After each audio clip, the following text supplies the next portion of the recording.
Welcome to Together We Serve TV show. I am excited because you know what? I've got a guest I met less than a year ago, but longer than 6 months. And who knows time? When you get to 62 like me, you don't remember, you don't know. But it doesn't matter because we've really connected. We actually work together now in a mastermind. So excited she's come aboard. And talking about business and growing your business and then scaling, because there's two different levels that she taught me. And I'm excited to have her on because we're going to learn a lot today. Erin Marcus, welcome to the show. Woohoo! Thank you. I just had to laugh because you had those pictures of us up there and we look so fancy and put together like someone did my makeup and everything. And yet here we are. And the crowd's cheering because she's here. Well, Erin, I'm going to start the show. I've been thinking about this all day because I'm excited to have you on. I saw you on a podcast with Josh Tapp. Yeah. Where we both know Josh. I'm a business partner. We work with him. And you guys talked about an entrepreneur and a business owner and that gap and difference. Yeah. I'd love you to share with the audience all about that.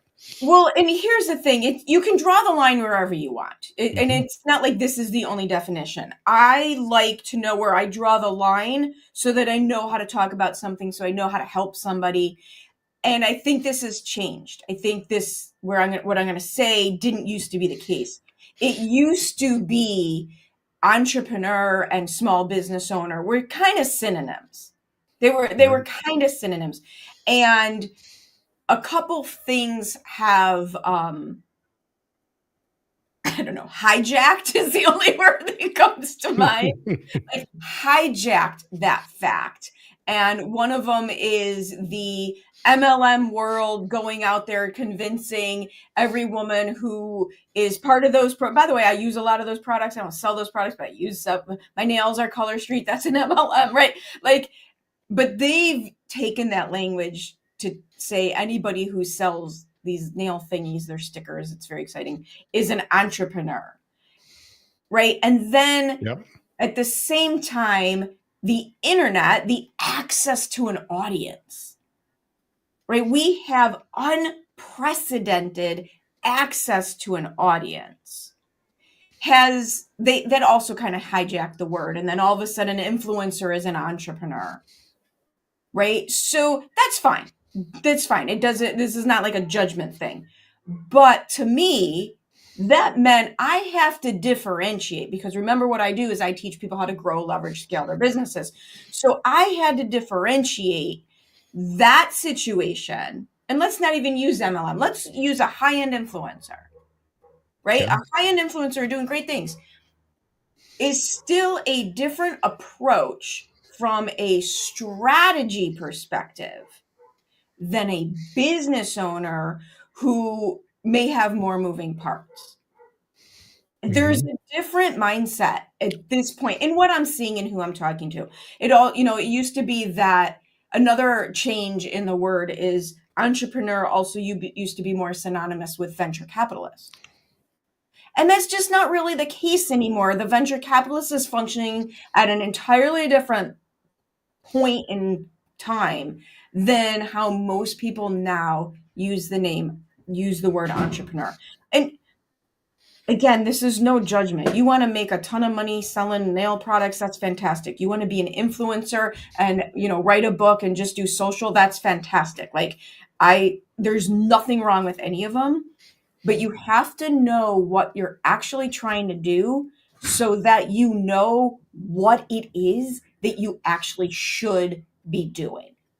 And so for me, understanding the definitions, or at least having a framework, having where I draw the line in between, having a framework, having bumpers in my gutters as I make decisions, having a litmus test to bump decisions up against, it just makes things easier because it helps me decide, what do I need to do? What do I want to do? What am I trying to do? And so for me, I delineate between those things now, truly just to help me create the action plan in order to get the outcome. Right. And understanding your business is what you're saying. If you're selling the nails and you're doing $50,000 a year, it's a business, but it's a certain business. And I love the network marketing example because I was in a lot of it, and they're not top business. I'm saying it publicly, and we all know that they're taught to talk to their friends and family. They're taught to sell, which Yeah. is different. I'll give you 2 examples. I have a client that I met with just a couple weeks ago. They have a chimney sweep business. It's a fireman and his wife. They own a chimney sweep business. Wonderful people. I was able, we went through all their things. We were able to change 3 things they're doing and find $1 million in their business. Wow. An MLM doesn't have that opportunity, right? Because it's a different. Today, I had a client who I onboarded today. She's just under $500,000. She's amazing. I love her. And we had in 90 minutes, I looked at what she was doing in a completely different place. So for the chimney sweep business, it was a sales and proposal process that needed to change. It was a sales system that needed to change. For this client, it had to do more with what she was offering and how it was being offered. We found she's just under $500,000 right now. We found $250,000 in her business just by tweaking how she was offering what she was offering. You can't do those things if you're an MLM, if you're necessarily a venture capitalist. Truthfully, they don't have that ability. They're thinking about, they're solving different problems. Put it that way. Yeah. They're solving different problems. That's well said. And together we serve, you said we 3 times in that story. And I love that because together we serve, you're serving your clients. Yeah, you're getting value and paid for in abundance, but their ROIs. That's incredible stories. Oh my God. Like, Ray, in both of those cases, my goal is always, how fast can we get your ROI? Like, it's business, right? It's business. What is our ROI situation? And it's different for everybody. And in these 2 cases, they were far enough along in their business to be able to make some quick changes and get an ROI and working with me in 30 days. Yeah, that's fantastic. Not always how it works, but no. Here's a misconception I hear, and we've talked about, I know Josh and me have talked about the difference between a business growing and a business scaling. Define that for us. So this is, as I've been talking to people like you, I talk to a good 20 new people a week, right? And I'm having different conversations than you're having. I'm talking about how is your business going, what's working, what's not working. And one of the biggest mistakes that I have heard over and over and over and over and over and over again is the reason what they're trying to do to increase, let's just use a different word for now, increase their revenue, increase their business, isn't working for them because the tactic doesn't fit the stage of business they're at, right? So you hear, I keep saying this, I'm big on language, I'm big on where do I draw my line so I can create the visual in my head. Maybe it's just the weird way my brain thinks. It's like, let's call it this and this and this, and then we know what to do with it. To me, growth just means you need more. The growth stage means I just need more. I need a little bit more clients. I need more money. What I'm doing is working, but I just need it to work more, right? Yeah. We don't have to make any big, huge changes. The second stage is leveraged. Now we're getting into addition. Now I'm trying to leverage my assets, my time, my money. Now I want addition. I don't want just more. I want like 2 for 1. I want to be able to reach more with 1. So now I'm looking at speaking versus networking, right? Networking, I'm meeting 1-to-1 with you. Speaking, I'm in front of a group of people. I'm leveraging the asset that is my time to add, right? Math, add to my results. Scaling is a different world. Scaling is multiplication. Scaling is multiplication. Scaling is when we are looking at passive marketing potentially that can add an entirely different product without our active need. Scaling could be adding service lines, right? It could be adding service lines that are adjacent to what we're doing. Scaling is multiplication. And what I'm hearing out in the marketplace is so many people who sell tactics right? They sell a funnel system, they sell a podcast system, they sell a book, whatever it is. There's nothing wrong with any of these tactics. By the way, we love all of them. But they use the word scaling.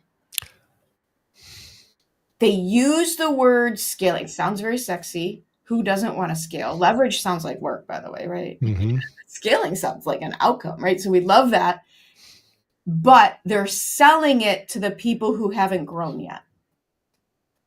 They're selling scaling tactics.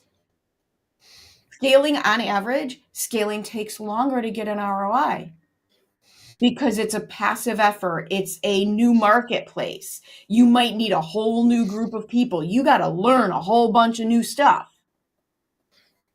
They're selling tactics that help you scale to people who first just need to grow. You just need to grow. And it's cyclical, by the way. So, and I use my business as an example.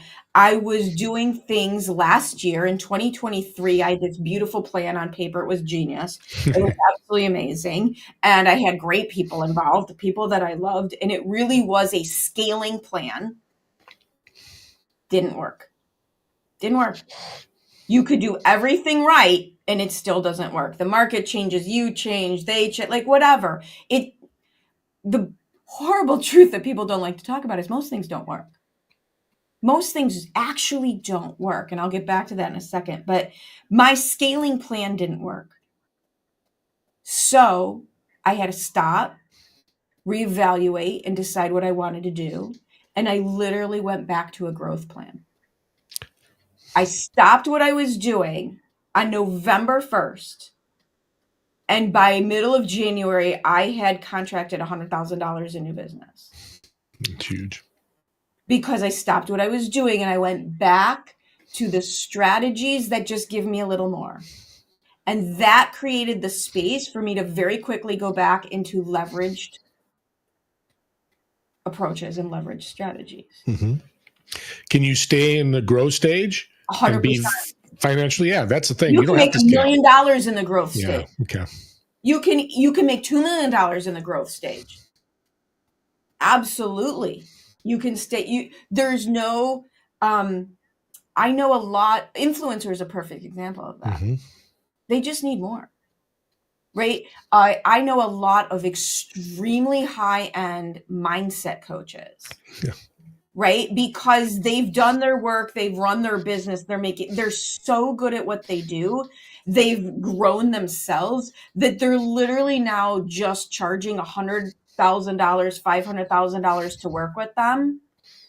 They don't need any of the rest of this. The different stages are more and more complicated. Each stage is more complicated. So when things aren't working, I do what I call remove the dots. I removed all my dots last year. I looked at everything I was doing to grow, to increase, right? To increase my business. And if there was more than 2 dots involved, I got rid of it. Wow. I got rid of it. I dumped 75% of my marketing plan and made $100,000 in 30. That's awesome. It's awesome and crazy at the same time. But okay, explain dots. When you looked dots at are steps. Oh, so your steps. Oh, okay. Anything that had more than 2 steps between me and making a sale got stopped. I mean, go back to the tacticians I was talking about. How many dots does it take to create a passive income funnel for a course? 4 or 5. Easy. 5 is like 30. Yeah, I mean, yeah. People don't realize it, right? You got to make the course. You got to write the content. Someone's got to make, right? You got to program it. How do I know all this? Because I can't do this.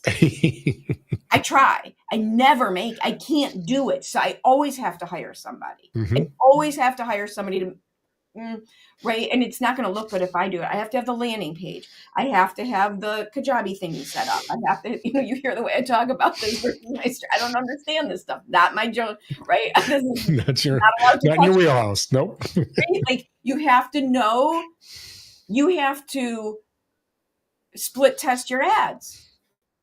How much money do you have to split test your ads before you run out of money? Yeah. For a $97 course. How are you supposed to live on that? That's why you don't do that until you grow. So you can 100% stay in growth. But in my opinion, you shouldn't, you got to be really careful about trying to scale before you've conquered growth, before you've conquered leverage. You can run the stairs, you can't jump over the stairs. Yep. Yep. So it's interesting. Yeah, I'm just blown away by everything you're saying. These are great tips. My God, $1 million tips. So a business owner wants to stay in growth. What does the characteristics look like when you talk to somebody and they go, I've been growing for 5 years. Do you look at the whole business? Because I say, Ari, I want to scale. I'm $1 million. I want to hit 100 million. How long will it take me and how do I do it? 100%. And that's what people think scaling is a marketing tool. It's not. Scaling, right? What did we call this? Your business is a system. So what are the pieces of your business? You can break it up as big as marketing is a piece, team is a piece, processes, tools, IT tools, legal, financial, selling. These are all different pieces. Your products and services are a piece. Yep. So if you say this is what I do is I ask a million questions. We figure out where we want to go first. We figure out where we are. So in the example, there's 3 different examples. The first example that I gave you of a chimney sweep, his version of leverage needed to be in his sales process. The second example of today's client, who's a creative designer for PowerPoint presentations, is really cool niche. She needed to be in the products and services is where her scaling and growing and leveraging strategy was going to start. I have one client who does operations efficiency. In order to scale his business, it was team. The thing he needed was more team. Yeah. So what I do is I call it so the number one piece is find the anchor in your business. What's the piece that's holding you back? And how do we shore all those things up so that we can wiggle it all up together? Because I think the other thing that scaling from a marketing standpoint has us thinking is that it happens in like an hour. Yeah. This one thing and it's $1 million. Right? Is it send this one email and I made $1 million? Yeah, but you sent 1 million emails that made $0 first, right? Yeah. Let's not forget the past. And here, before anyone thinks I'm like bashing those people, I will tell you that the good ones, the top of the line, the ClickFunnels, Brandon, I always say his name wrong. Yeah, I know you're talking about. Amy Porterfield, right? There you go. Amanda Francis. None of them are lying to you. None of them are quiet for a moment about what it took them to get there. Gary Vee. They scream their story of how hard they worked. They scream their story from the rooftops. Yep. And nobody listens. Nope. And nobody listens. We're in a microwave society. That's the problem. You said I put that one email out to 1 million people, I'm going to make $1 million. Yeah, it's crazy. I got mad today because I had to decide, I just ordered 3 things on Amazon and they're coming tomorrow instead of today. Like, really, Aaron? Like, come on. I'm going to sit on my butt and have it. Right? I do the same thing. What? 2 days? You're crazy. I thought it'd be 1 hour. You want me to spend $2 to get it today instead of free tomorrow, and I'm going to be mad about it? What's the difference? 5 from Denver. Yeah, oh my God. Yeah. So I'm learning a lot about you. I know a lot about you, but I'm learning more. So you're really that outside looking in at my business and find that one anchor going, okay, this is it. We're going to grow. Right. And then you build off that. Yes. So it's really reverse engineer the action plan. That's the other thing that messes people up. They start at step 1. And that's not anything wrong, by the way. We all kind of have to start at step 1 because we don't know what the heck we're doing when we start. Yeah. Oh, yeah. We start at step 1 and we do a thing, and then we do a thing, and then we do a thing, and do a thing. And then the next thing you know is we have a patchwork quilt. We've put solutions on top of each other until they've gotten so complicated that it's a nightmare. But we don't know what to do because we're out of hours in the day, we're out of days in the week, and we can't do more work. And my job is to show you it's not more work, it's different work. Yeah. Right? And we find the anchor, we reverse engineer the action plan, we find the anchor, and then the next thing I do is I call it, we prioritize your dominoes. We prioritize the dominoes because the team might have to be built before the marketing can happen, because you can't do client fulfillment if you don't have the guy. Like whatever it is, you prioritize the dominoes. It's also why I'm not a big fan of doing these on date range timelines, because you might not be ready by October. You might be ready by June. You might be ready by December. So why are we arbitrarily throwing dates at things? Yeah. And more pressure and stress. Right. We just prioritize the dominoes so that when this is done, we get to move to the next one. Some of them happen simultaneously, but that's how you move forward faster than if you were to just throw more money at a marketing tactic that scales. Yeah. Your secret sauce is, what I'm hearing, most businesses, and I can't put a number on it, because they're in the middle of it, they don't see that anchor. Oh, I don't see mine. Yeah. And you just said that. I didn't see mine. I had to change and somebody had to tell me. And that's your whole grand slam. You coming in and doing that. Right. I mean, I surround myself with people who call me on my crap, right? And so at the end of the thing that happened, I knew I had to stop the plan. And then I had this second plan that we were going to go with. And right before that really got launched, my COO, and she's not nearly she's a lot nicer than I am. What she said to me in the meeting was, can I reflect back to you what I hear you saying? I would have just bluntly blurted it out. But she said to me, can I reflect back to you what I hear you saying? And I said, yeah, what? And she said, you don't want to do any of this. Mm-hmm. I said, you're right. We're not doing any of it. You're right. We're not doing any of it. Gone. And I took 30 days of effort of putting ducks in a row, and I dumped the whole pond. Addition by subtraction is what I'm hearing. Elementary. Do not get attached to. People, who I was reading, this is what happens to people who get scammed. They start to try to get them. This is how smart people end up with these crazy, Nigerian prince scam victims, because they're trying so hard to recuperate. They're trying so hard to not get hit by it, that they dig themselves a deeper hole, because what did we used to call it in corporate? Don't throw good money after bad. You do not. I'm not married to a plan. I'm not married to any of my ideas. I'm not married to any of the way things work, because I have to stay open to what else is possible. What you're married to is bringing abundance to yourself, which brings abundance to others by serving that value. It's the outcome. Yeah. It's the outcome. Because the other thing, going back to this whole tactics over strategy problem, is the sad side of the business, that the heartbreaking side of it, is the marketing that the tactic people use. And by the way, this doesn't make them bad also either. They're good at what they do. This is not a bad thing. We love people who are good at what they do. They create a situation where people feel it worked for them and I can't do it. I must suck. Yeah. When truthfully, it wasn't the right time. It wasn't the right thing for your business. And you hate doing the thing.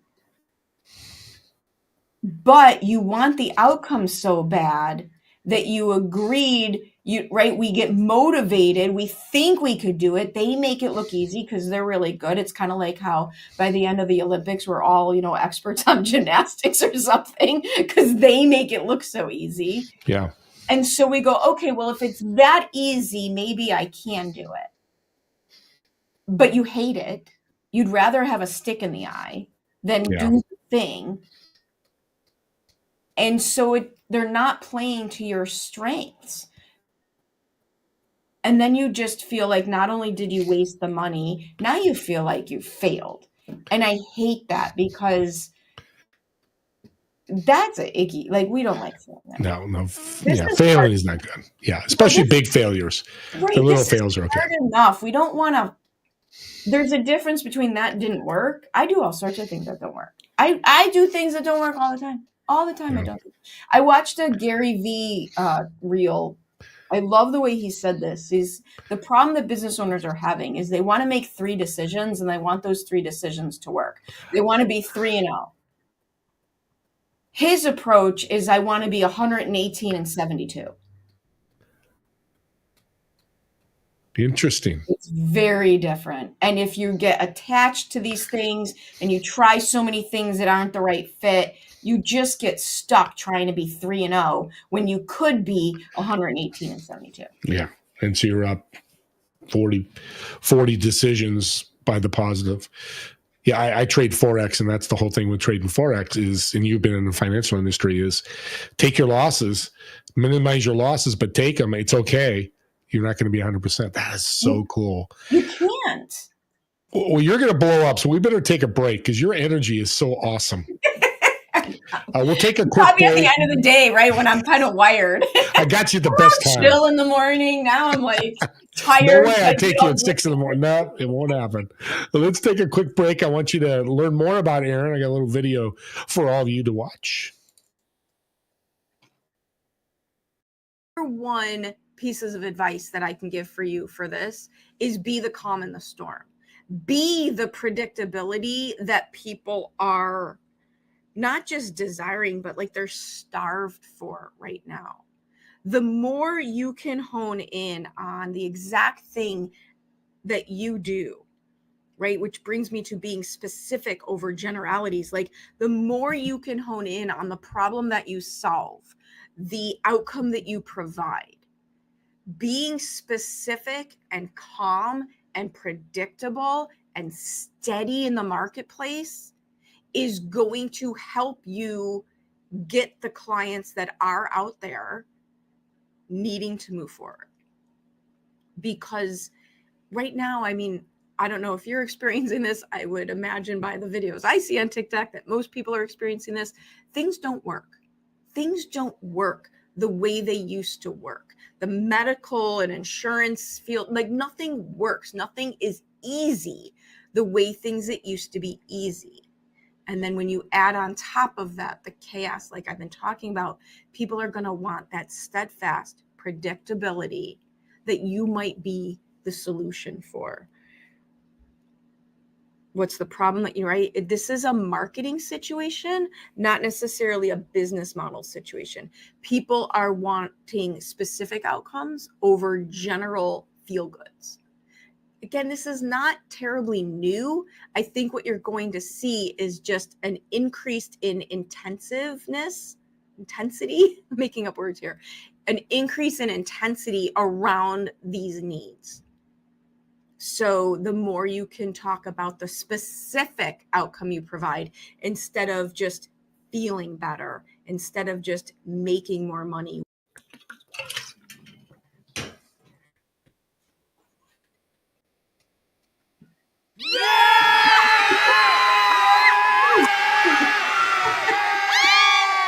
I was very intense there. I don't know what is it. Yeah, it's like they know it was a different person. I forgot what I was answering, but wow, I think that might have been on my business outlook for 2024. I don't know. It was a little intense moment there. Well, I want to talk about your background because that's what's interesting too. But 2 things I got from that video when I listened to it earlier when your team sent it to me was changes happen all the time. Look at Amazon. That little picture of everybody seen that picture. Amazon books. He's in books are everywhere on his desk to where he probably doesn't have a desk now. He's changed how many times? I love that you said that. And the second thing is being specific. Specific. You can't say it either. No, I can't. So take the ball, run with those. There was a time in the marketplace in 2020, probably started a little bit before 2020, like the golden internet and the money. There was money.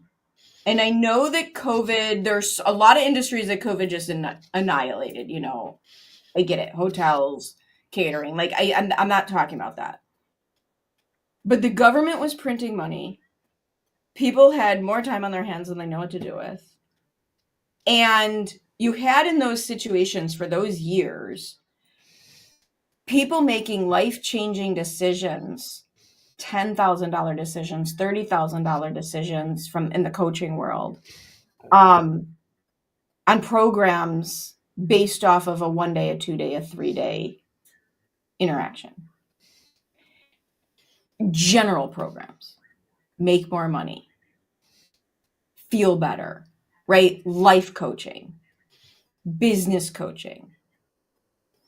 I've even, I say business coaching. What I do is a lot more like consulting with some coaching because we got to get you there, right? Yeah. The plan doesn't matter if you can't do the plan. Yep. But that's not the world now. It's harder to do business right now because people are no longer trapped in their Zoom calls. We're all Zoomed out. We don't want to do it anymore. People don't have the money. Like I said this in 2023. I said this at the beginning of 2023. The bottom third of the market went away in every single field.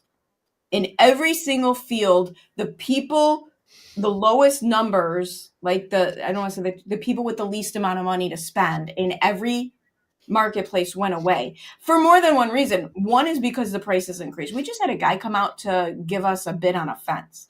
It's $25,000. Oh. $25,000. And he even said since 2020, the cost has gone up 45%. Now, here's the thing that's going on, and this is one of the reasons things don't work. The industries that were affected by supply chain problems, all these things, they had to raise the rates. It was a hot mess. They're now, a lot of it's fixed, but they're not going to give away that money. And so you have all these things going on. You have what happened in October in Israel. You have the chaos of the politics. You have God only knows what's happening in Alabama right now. Like you have, there's more and more and more chaos. Humans need predictability to function. That's where religion comes from. That's where fables come from. Like the human brain requires predictability to function because that's how the brain like makes big leaps without being exhausted all the time. We we know that's a chair. I can just assume that that's a chair. I don't have to figure it out. When you add all that in together, people without any money, people losing, a lot of business owners, their spouses have an income. Well, a lot of those spouses have lost their jobs. Yeah. Yeah. Right. Now you add in chaos. You add in what looks like the next world war coming. You've got Russia at war. You've got Israel at war. You've got you've got what some people will have you say war on different populations within this country, truthfully. Yeah. We had a saying when I had my last business working with families with aging parents. Don't add to the drama. Don't add to the drama. I'm not saying that you shouldn't have opinions about things. That is not what I'm talking about. But in terms of your business, the problems that you solve, the solutions that you offer, the promises that you make, don't add to the drama. It's going to hurt your business because people are already all worked up. Yeah. Back to the calm and the storm. Yeah. So true. Your background's amazing. When I first met you, it was which weird part would you like? Yeah, well, and it's weird, but it's weird in a good way because you are here today because of your back history. Absolutely, we all are. Talk about that. How your experience has really helped you. And I think there's part that I don't know that that now that I'm doing a deep spiritual reflection thing personally. So there's part that I don't know that I've even added to the story with the people that we know. My first surgery was at 24 hours old. I never should have made it. The doctors got in an argument. One doctor said, I will spare you the details. This doctor is 1970, by the way, and I was under 5 pounds. I'm little. I'm teeny. Wait till you meet me in person. I'm little. People do not expect this much energy to be that little. I'm little. So the doctors got into an argument. And this doctor said, oh, this is what's wrong. Just do it. And this doctor said, no, you don't know that that's wrong. We need to do something else. And my mother in 1970, when women didn't do this, said, you don't know what's wrong with my kid. Take her to Children's. And I was taken over to Children's Hospital in Chicago, where they did some tests. And if that first doctor would have won the argument, I would have been dead. Oh my gosh. So right. So I had the 3 surgeries before I was 2 years old. No one was allowed to touch me. I was never allowed to cry. I was never, because all the surgeries would have gotten all blood. I'm got scars, and they're all some are covered in tattoos already. Some are just built into them. Then when I was 5, I got bit by a Great Dane. I have 110 stitches in my face. Went to the emergency room. It was our dog. It was just a freak accident. Not the dog's fault. Went to and you're like, wait a minute, don't you rescue dogs? I can see it in your face. Yes. Yeah. All right. Went to the emergency room. And again, the emergency room doctor wanted to stitch me up. That's what they do. And my mom said, no, wait, is she stable? Yes. Well, then we need to find a pediatric plastic surgeon. And so in 1975, before the internet, before cell phones, at 11 o'clock at night, they started the old-fashioned phone tree. And we waited 3 hours. I remember some of it. Again, I'll spare you the details. I remember some of it. Mm-hmm. And we waited 3 hours to get a top-of-the-line pediatric plastic surgeon, and now you can't even tell them. Yeah, it's amazing. Even in person, you really can't tell. Yeah. So there's that piece, and what I learned from that and then continued was, if you don't make decisions for you, people who are not vested in you get to make those decisions. And it doesn't make those people bad, and it doesn't make those people wrong. The doctor's not bad. Like, it just makes them not necessarily in alignment with what you want for you. Mm-hmm. If you don't make decisions for you, people, lawyers, doctors, politicians, like that's what these fights are about. If you don't make decisions for you, people who are not vested in you get to make those decisions. So I always knew I had to be in charge of my life. Now, somewhere along the way, what got added to that is the rules don't apply to Aaron. So I don't know where this comes from. I never felt like, some people say, well, you've been on borrowed time since day one. So it's just really weird. Like it's a little weird to just always have known that. I've never had well, there's always tomorrow. I've just never thought, I do what I want to do when I want to do it. Yeah. I don't wait a lot. Because I was kind of brought up being told these stories and whatever, I interpret them. And when I say the rules don't apply to Aaron, I don't mean like stop at the red light, pay your taxes that time. I Go mean, to the bank, steal money. Yeah, right, you don't do that. Rules. I mean, what you're supposed to do, how things are supposed to work, what you're supposed to look like, those rules. Yeah. The mores type of thing. And yeah. And so I always felt this mixture of I could do and be whatever it was I wanted. But I also always knew that I was going to have to do it. It was never going to be handed to me. So I got my first regular job at 13 years old. So I knew I could do whatever I wanted to do, but I knew I was going to have to be the one to do it. So there's zero entitlement. While there's zero limitations, there's also zero entitlement. Fast forward a few years, and I decide juvenile delinquent is the way to go, right? Like, it's great. So I was, I was Chicago Public Schools in the 70s and 80s. It is, right? It is what it is. That's what we did. Yeah. All the movies you've watched, all the after school specials. Yes, that. Our principal got stabbed. It was no. We couldn't walk out the front door of the school once the weather broke because of the drive-by shooting. So we used to go out the back. Yeah, all those things. To me, it was normal. But the upside of that is I also grew up with kids from 22 different countries. The immigration waves of the 80s. Nobody spoke English. Nobody had any money. But you're kids, so you want to play with each other. So you learn how to talk to each other. You learn how to communicate. You learn that people are just people. Everyone's fine. Everyone's the exact same. The good news is if you want any ethnic food, you just go to that person's house and my grandma makes it for you. Like all of it. All 22 different countries. Like I bet you it was like damn good. baklava from Alex's grandma from Turkey, like all of it, right? Wow. All the food. All the food. That's great. Right? Went to college where just because I tested in, I didn't really go to high school a lot, but back then they couldn't track that. So I tested in a college, and then I have a journalism degree. And while I was getting my journalism degree, because I was a student reporter, I was given access to things that a regular reporter wouldn't have access to, right? I covered murder trials. I was 19 years old. I covered the government. I was 19 years old. I interviewed Paul Simon, the Illinois senator, who's just like an unbelievable statesman. I interviewed Mike Madigan before he went to the federal government while he was still in the state level. Who gets to do that when they're 19 years old? Nobody.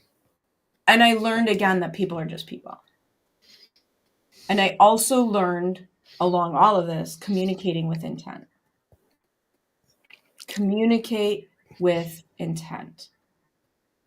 And there's only ever one intention. There's only ever one intention. And it's to invite people to take one more step with you. wow. That's the only intention that's ever there. People get so messed up on their 30-second intro at the networking event because they think they're going to sell a $10,000 program from a... No, that's not how that works. You nailed it there. No, it's an elevator speech. Who buys shit in the elevator? That's not what, dude, I am 5 feet tall and grew up in Chicago. I'm not talking to you in an elevator, right? No. It's not happening. Not happening. That's a good point. Nobody talks in an elevator. Well, we call it an elevator pitch. Do not talk to strangers in the elevator. And I love Edward Jones, but we also don't go door to door. Like, would you like to kidnap me? Would you like to kidnap me? Like, no. Exact opposite everything my father taught me. He was a cop. We don't do those things. Yeah, right? yeah. Smart. Right? So communicate with intent. People are just people. We're all the same. And then finally, once I got out of college is when I got my head out of my butt with like, wow, you can earn a living. Like, I need to earn a living. I have no attention span. I have a lot of energy. And I just love, I don't like to go to school, but I love learning. And so I just did a great job at every job I had. Do a great job at every job you have. And then the next, and I was so amazingly lucky to get unbelievable mentors in 2 different places that took me in a rooms way above my pay grade and explained things. Like when I was with the insurance company in corporate before I left, we would go to these meetings. I would make all my notes and then we'd go out to dinner. And I'm like, what is this? What is this? And he would just explain it to me. Wow. And he would just, until I understood. But it was because I showed up first. You went through the door.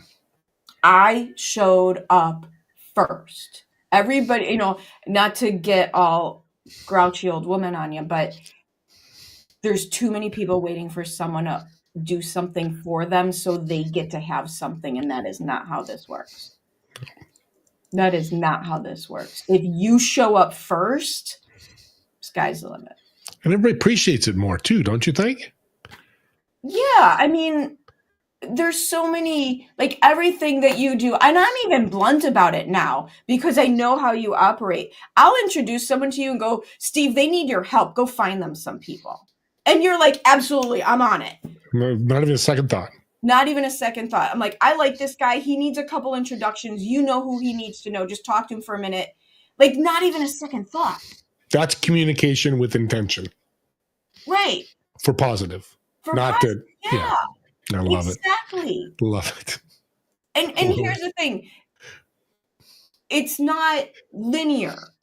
The give before you get, the help, it's not linear. So I send you somebody just to help him out. I liked him. I had a blast with him. I like his wife. Steve can help you. It'll be 2 minutes. So here's the thing. The next time Steve needs something, you can ask me for it. The next time this guy's not going to be a client of mine. That's fine. But the next time he comes across somebody, he might send it to me, or the business bucket will send me somebody else. I'm going to stop you right there. because what audience, and if you're listening live, in chat, we might have some chats here. We do. Ryan just reached out and he said, I'm not hey, touching any buttons. no, I'll touch those buttons for you. I'm a good touchy-feely guy. I don't touch the buttons. So Ryan says, hi there, I need your help in my small business. Ryan Chaparra. So Ryan, we will get, how can Ryan and anybody else reach out to you? Seriously, if you just go to conqueryourbusiness.com, there's a book a call button. Like, it's that easy. I'm happy to talk to people.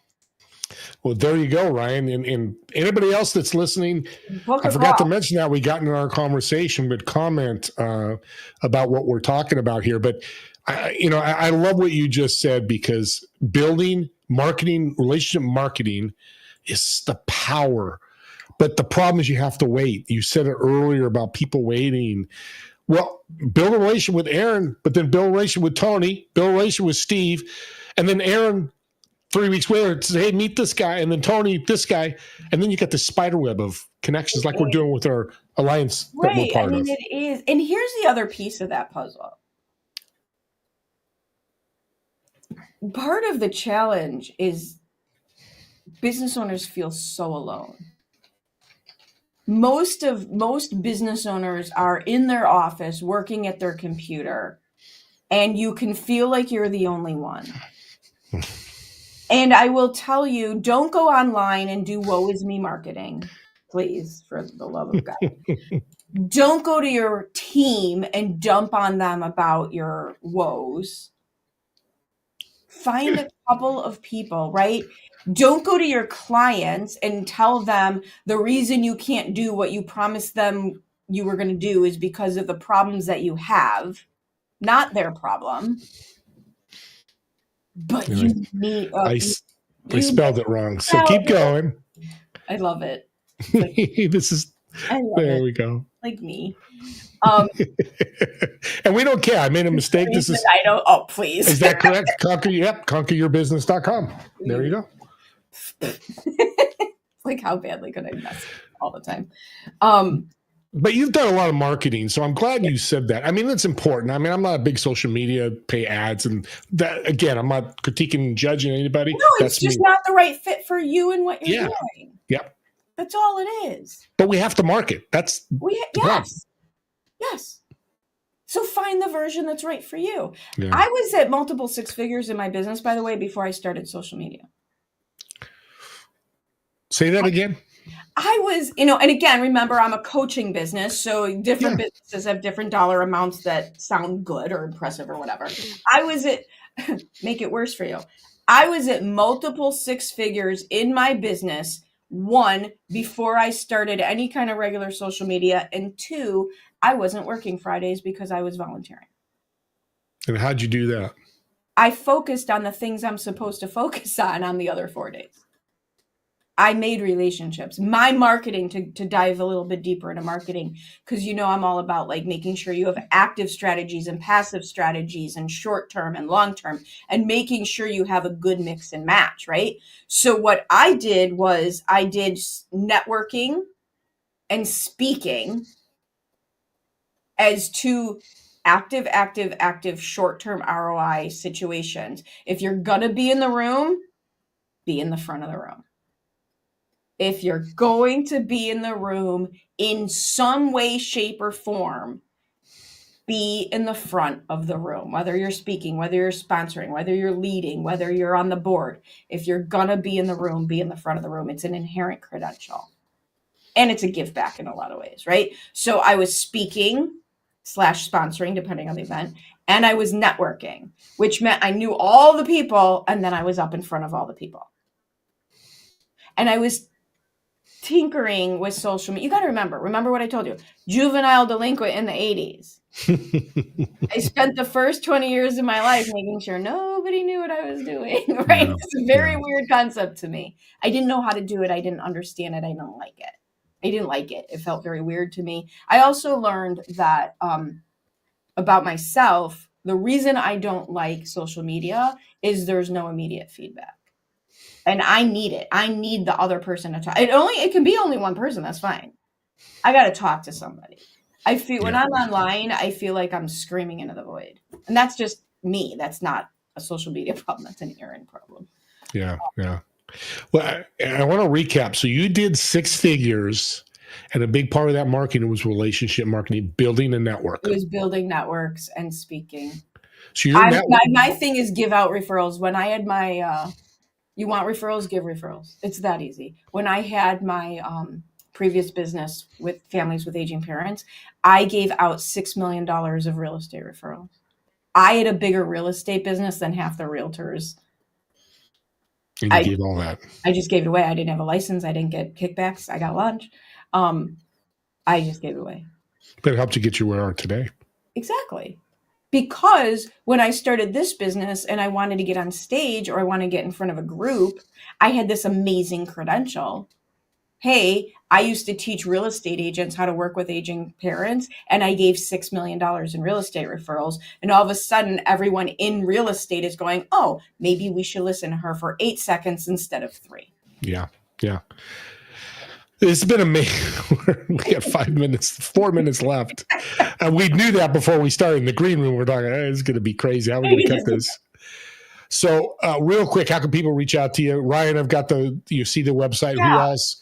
That's the best way to conquer your business. That's the best way. So here's a marketing tip for you. For all the people out there who are going on podcasts, stop telling people 7 different ways to get a hold of you. One way. One easy peasy takeaway. And if your name is hard to spell, get a URL that works. ConquerYourBusiness.com will link you to everything. My podcast, you can see Steve's episode, all my socials linked there. Getting a hold of me is linked there. There's freebies, by the way. There's a growth profiler there that'll walk you through where we started with the stages of business. You can download that. It's free. There's an ebook there that's free. Like, it's all in one place. Give people one call to action at a time. Go to ConquerYourBusiness.com. You can find me through there. Super, super easy. I'm going to hate to do this because I don't like to put time on you, but for the last 3 minutes, what's something you haven't mentioned already? Okay. This is what I do every day. This is my exercise every single day. I start out with this question. What do you want? It's not long-term. This is what do I want? What do I want this month? What am I working on? Right? Because we started with this growth and leverage. Is what do I want? I want 100K in the next 30 days. These are the 3 questions. What do I need to do? Who do I need to be? And what do I have to believe to make that happen?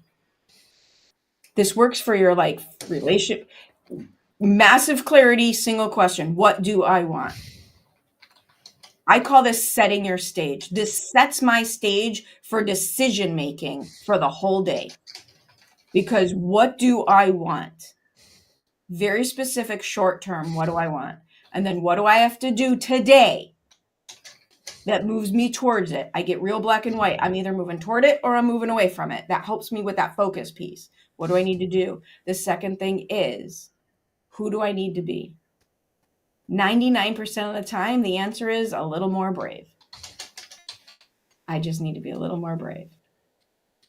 And the third thing is, what do I have to believe? I have to believe it's possible. I have to believe there's clients out there waiting for me. I have to believe the money is easy. I have to believe that I know I can do it. I have to believe that it is easy because I'm a good Midwesterner and we have a very hard work ethic, which makes work hard, right? So I do that every day. God bless you, Aaron. You are a blessing. This has been incredible, and we got a response. And awesome. People are excited. I would look at it, but I'm scared to touch the button. Yeah. I got your back on this one. Reach out to me. I'm not touching buttons here. Yeah, and reach out to me too. I'll get you connected with Aaron.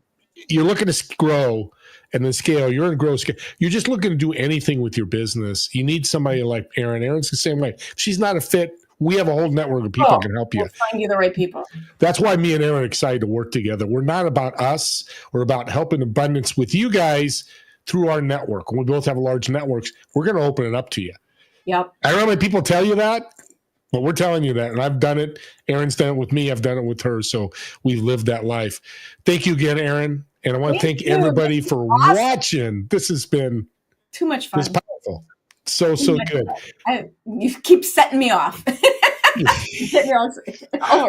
Hey, you light the dynamite. Guess what happens? All right, everybody. We'll see you next Friday, 2 p.m. Pacific, 5 p.m. Eastern. See you all then.